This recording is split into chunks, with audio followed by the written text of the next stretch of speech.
This simple exercise is designed to show you the difference between a movie clip and a graphic when we convert something to a symbol.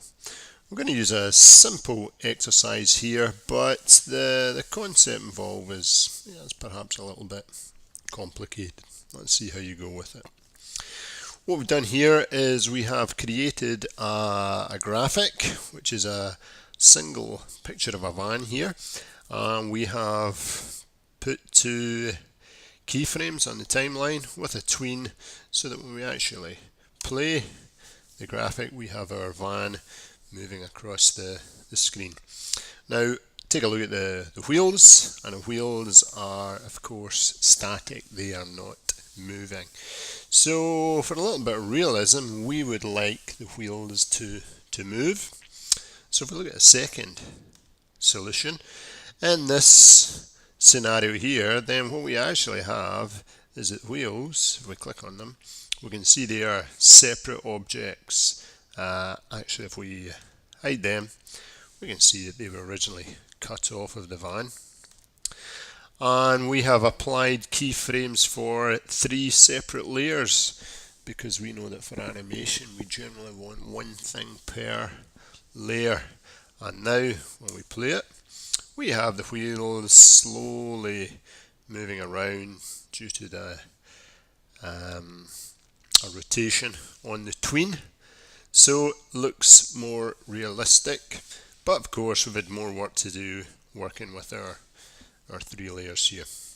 What we're going to do this time, we're going to create a new solution, and we're going to look at how we can accomplish this whole thing and only be using one layer in our main timeline here.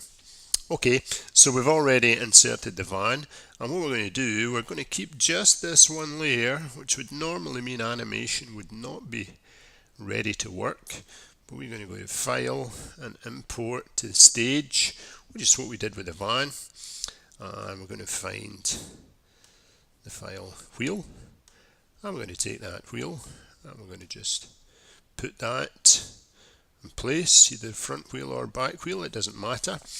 Do what we normally do, we are going to convert that to a symbol, and we're going to call it wheel. Now where we would often go for the graphic option, this time we are going to go for a movie clip, and that will become clear in a minute. Click OK, and that is now in the library, the wheel, so we can actually just click that from the library and attach that as our front wheel.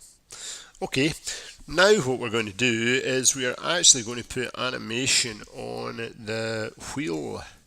So if we double click on the wheel, then you can see we're inside scene 1 and we're in the wheel movie clip, and when we do that we get a new timeline. This is not our main timeline, just call that the wheel, and I'll just say go out to 5 frames and insert a keyframe and put in place a tween, and that tween, what we want to do in the properties is we want to make that rotate so that we can see our wheel turns round like this. Now I don't have to do anything with the front wheel because it's the same movie clip object as the back wheel. So we go back to the scene.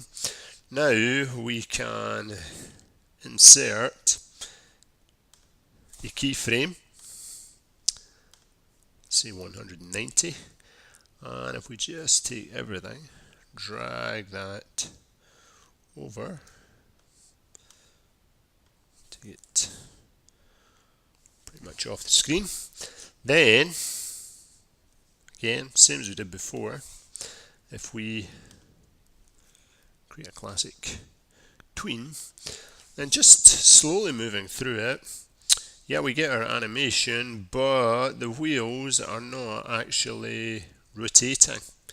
However, not to worry, the effect is actually working, because when we put animation on a movie clip, which is what we did here, then we actually only see that live effect when we test the movie, either Flash Professional or the browser. We're going to go to the browser, and there you go, we can see that our wheels are constantly moving. So we've achieved this whole effect simply by using one layer with a movie clip included in that layer. And we click on the movie clip, and we can see the movie clip has its own internal animation playing. So that is a way that we can get animation to happen on one layer. Let's see if you can create a similar a similar animation to what we've got here.